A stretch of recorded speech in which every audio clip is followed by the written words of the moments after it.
of this honorable court. May it please the court. Simple lang po ang isyong kinakaharap natin ngayong hapon na ito. Pero napakabigat. Bubuksan ba natin ang pinto ng katotohanan o haharangin ito? Ang hiling ng prosecution ay mailabas ang buong katotohanan so that this court may know the truth, the whole truth, and nothing but the truth, and make its decisions based on that. That is why we have requested the issuance of subpoena duces tecum for the bank records, tax records, and anti-money laundering council reports relating to Vice President Sara Duterte and her husband, Attorney Mans Carpio. Sa pamamagitan nito, may lalahad ang buong katotohanan tungkol sa mga alegasyon sa Article 2 ng Articles of Impeachment. Una, na pinayaman ni Vice Presidente ang kanyang sarili ng labis-labis sa kanyang legal na sahod at lehitimong kita bilang isang lingkod bayan. Pangalawa, na meron siyang mga... Okay. Tignan niyo po yung atake nila, no? Napaka-general. Ito yung lagi natin sinasabi na wala talaga silang ebidensya. Kaya po sila, ito pong hinihingi nila yung bank account, tax record, at AMLAC. Gusto po nila maghanap ng ebidensya. Napaka-general po nun eh. Ano po yung bintang nila? Ito po, nasa korte na. Nagpayaman si BP Sara ng higit sa kanyang kakayahan. So, dapat kasi, pinipresent ninyo, eto yung yaman ni BP Sara, eto lang dapat yung kinita niya bilang Vice President. Pero kumita po siya ng mahigit sa kinikita niya bilang Vice President nang wala naman siyang negosyo. Wala naman negosyo yung pamilya niya. Tandaan po ninyo sa salin, sinasama po yung yaman ng pamilya. No? Kung hindi, wala naman pong prenuptial, si BP Sara at saka yung kanyang asawa, yun lang po yung time na maisasama nyo yung pera o yung yaman ng asawa. So, ang sinasabi lang po, napaka-general eh. Kaya namin pabubuksan yung bank account kasi sa tingin nila, nagpayaman na sobra-sobra. Ano yung patunay? Alam nyo po, hindi po pwedeng nasa korte na kayo. Pag binuksan nyo po, parang ang gusto niya sabihin, mapapatunayan po namin na yumaman siya ng sobra-sobra sa kanyang dapat kitain kung bubuksan nyo po yung bank account niya, kung bubuksan nyo po yung tax record niya. So wala po silang ibinibintang, no? Wala po silang ibinibintang. In fact, wala po talaga silang kasi walang sinasabi magkano yung ninakaw niya, magkano yung inayaman niya. Halimbawa, 2022, ito lang po ang kita ni BP Sara ayon sa kanyang salin noong 2022 before siya maging Vice President. Tapos after po ng 4 years, naging kunwari 10 million lang noong 2022, naging 10 billion. Saan niya po nakuha yung 9 billion 800 million? Dapat may ganong katanungan. Patutunayan po namin sa inyo na meron po siyang 10 billion na nakadeposito dyan sa BDO, Matina Branch, etc. etc. Ganun po magbintang. Kaya nyo pabubuksan yung bangko kasi sinabi niya, eto po kasi yung salin niya, wala po, hindi po nakalagay yung 10 billion. Ayon po sa aming impormasyon, meron siyang 10 billion dyan. Ganun dapat bago kayo mag-request. Tuloy po natin. May ari-arihang hindi dineklara sa kanyang Statement of Assets, Liabilities, and Net Worth. At pangatlo, na habang siya ay nanunungkulan bilang Vice Presidente, nakibahagi siya sa negosyo, directly or indirectly, kahit ipinagbabawal ito ng ating konstitusyon. Nakibahagi sa negosyo nino. Di ba? Anong negosyo siya nakibahagi? Saang negosyo? Di ba? Kasi, halimbawa, sinabi niya, siya mismo yung nagmamanage ng negosyo. Parang ganun. Halimbawa kay Tulfo, 'pag pinagbintangan natin siya, si Tulfo habang siya ay senador ay siya pa rin po ay host pa rin ng kanyang TV show o radio show na Itanong Mo Kay Tulfo. Dapat definite,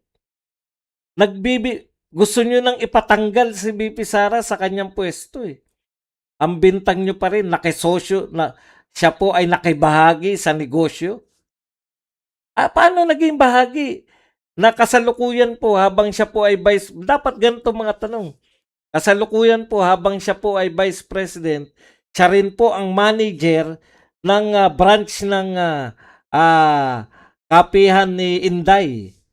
Meron pong kapihan ni Inday na dyan po nakatirik. Siya po mismo nagmamanage. Mga tipo bang ganun? Natatagong yaman. Mayroon po siyang 3 mansyon dito po sa Forbes Park. Ganun po magbintang ng natatagong yaman. Hindi po yung pabubuksan po namin yung tax kasi alam namin may natatago siyang yaman. Diyan po namin makikita, may papakita. Magbintang muna kayo para patutunayan ninyo. Kaya nyo pabubuksan yung income tax niya. Kaya nyo pabubuksan yung kanyang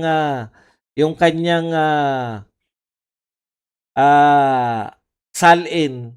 Kaya nyo pabubuksan yung kanyang bank account. Dahil may nakita po kayong tagong yaman. Yun po yung ibig sabihin namin.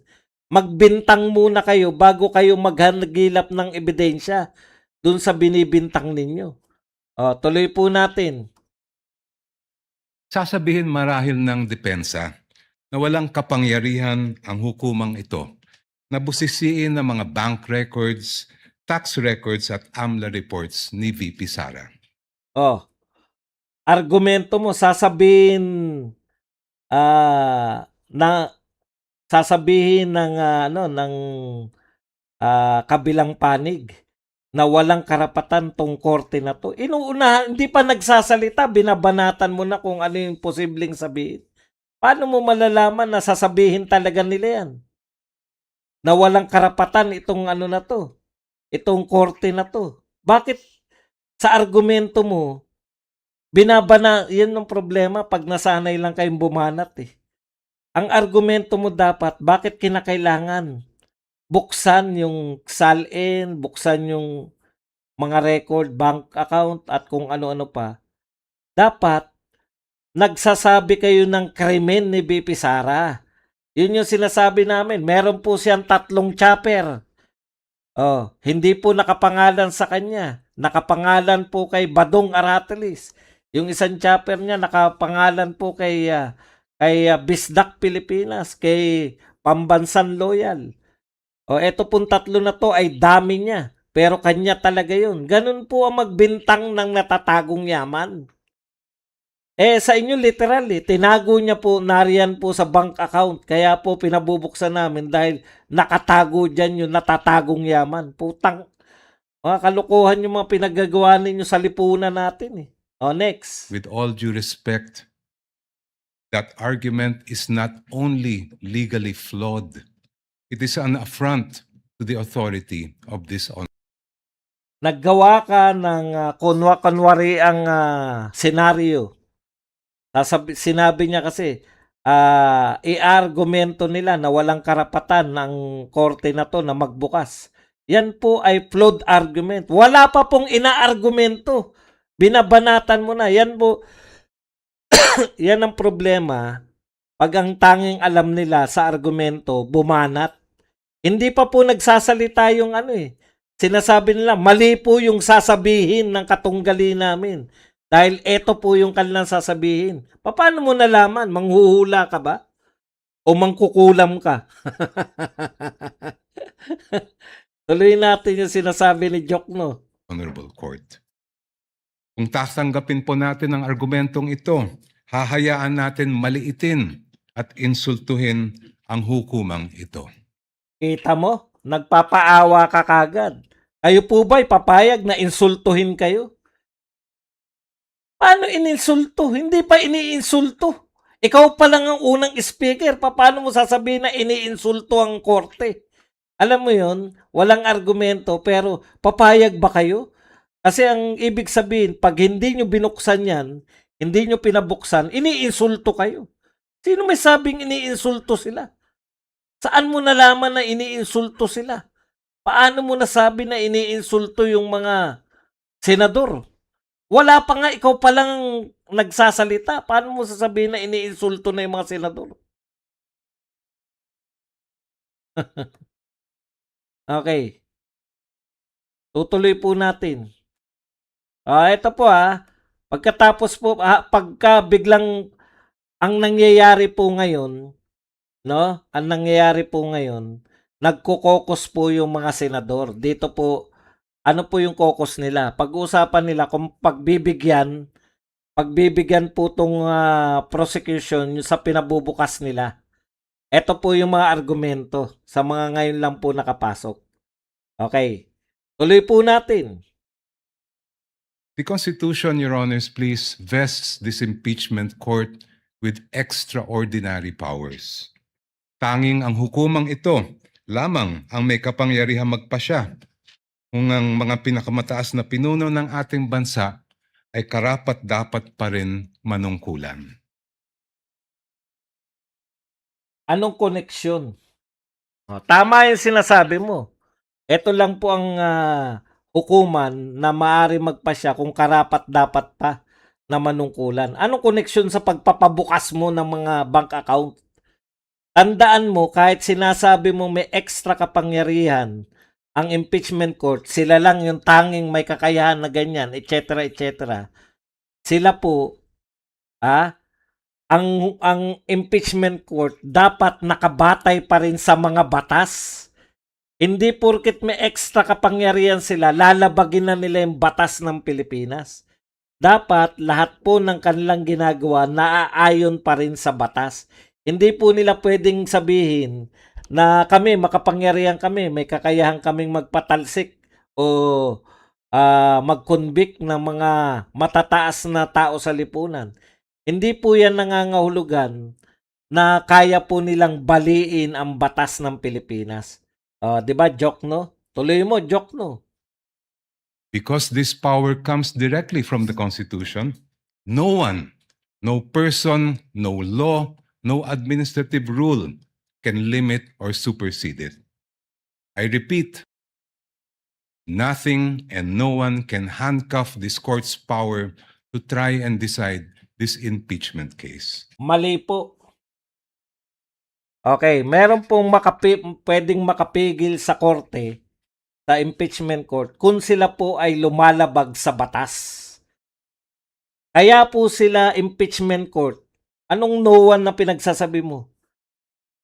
Yung saligang batas po ang pwedeng pumigil sa kanila. Yung mga batas ng Pilipinas ang pwedeng, ibig sabihin, totoong meron pong kapangyarihan, malaki po ang kapangyarihan, kumbaga extraordinary po yung kapangyarihan nila dahil nililitis nila yung pinakamatataas na posisyon kasalukuyan na hindi po yung dati, yung kasalukuyang mga pinakamatataas na posisyon tulad ng presidente, vice president.